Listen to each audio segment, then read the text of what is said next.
Международную конференцию открыл директор Абиге Арда Ашуба. Он отметил важность сохранения наследия Шалвы Иналыпа и возможности сегодня передавать его следующим поколениям.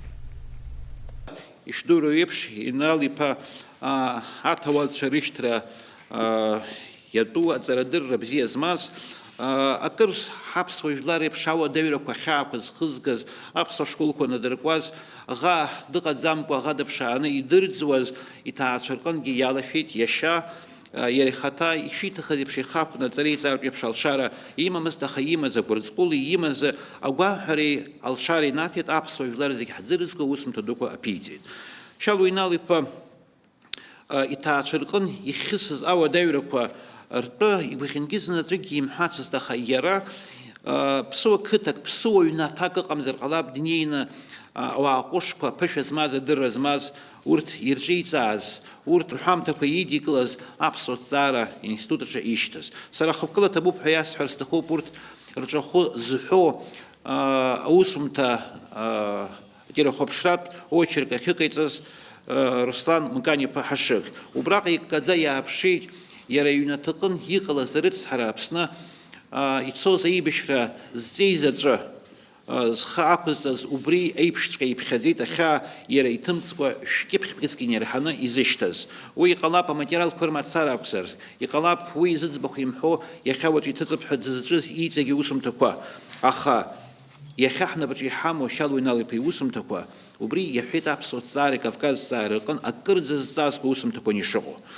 Шалва Денисович Иналыпа родился 20 октября 1916 года в селе Губ. Эти места для рода Иналыпа не были историческим местом проживания. Об этом не раз рассказывала дочь, которая бережно хранит историю своей семьи и многие ценнейшие подробности жизни знаменитого ученого.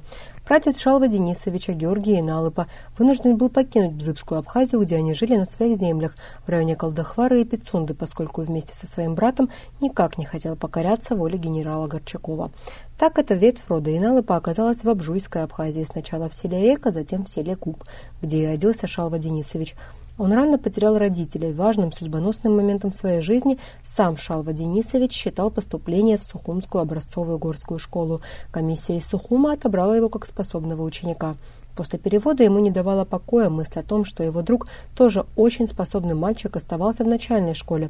Шалва Иналыпа пробился к директору школы Кондрату Федоровичу Дзидзария и рассказал о своем друге. Кондрат Федорович поверил мальчику и дал ему 2 дня для того, чтобы привести своего бывшего одноклассника в горскую школу.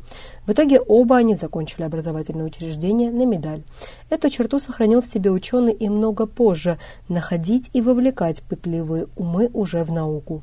Я сама была свидетельницей, как много раз он обращался в различные города Северного Кавказа, Москвы, Петербурга с просьбой как-то поддержать студентов и на вступительных экзаменах в вузы, и на экзаменах в аспирантуру, когда сдавали кандидатские минимумы, когда приходило время защищать диссертации. Это была постоянная, так сказать, его очень важная часть его деятельности, которую очень сложно, так сказать, увидеть, ощутить, в отличие от его работ, которые все-таки многие опубликованы, многие еще, надеюсь, будут опубликованы, которые при жизни не были опубликованы.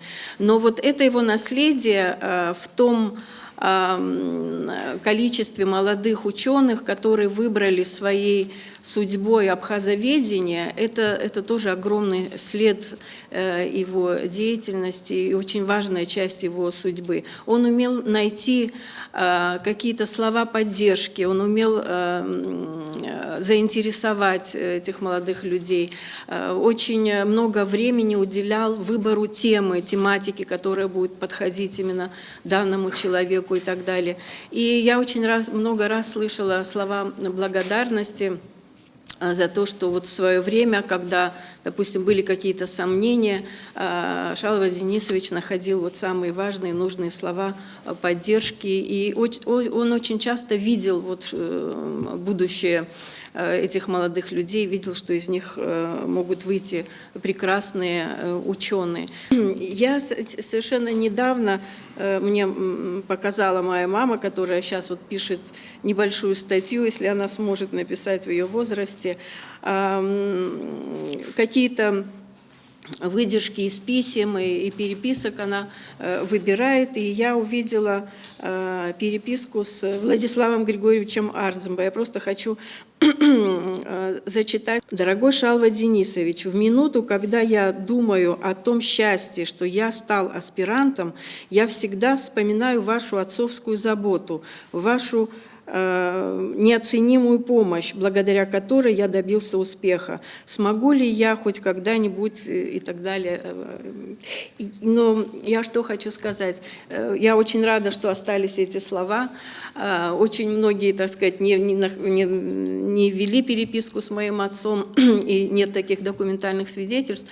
Но самая главная благодарность, вот о которой и Владислав Григорьевич говорил, для папы было то, что молодые люди сами уже оставляли свой след в науке. Арда Иналыпа поблагодарила всех организаторов и участников конференции, отдельно отметив важность того факта, что в научном мероприятии принимает участие большое количество именно аспирантов и молодых ученых. С докладом о книге Шалвы Денисовича Иналыпа «Заметки о развитии абхазской литературы» выступил Инал Гидзба, аспиранта БИГИ и младший научный сотрудник отдела литературы. Она увидела свет в 1967 в Сухуме. Совершенно верно заметил фольклорист Зураб Джотович Джапо, что она стала настольной книжкой каждого абхазского литературоведа. Данный труд, как и предыдущие, характеризует Шалву Иналыпа как знатока истории абхазской литературы. Работа была приурочена к 50-летию Октябрьской революции. Автор рост и развитие национальной литературы напрямую увязывает с этим историческим событием. До Великой Октябрьской социалистической революции, пишет он, абхазская литература не представляла собой значительного явления в общественной жизни края. Не умаляя того, что было сделано в области абхазской литературы, нужно признать, что полноценное развитие она все-таки получила в советскую эпоху.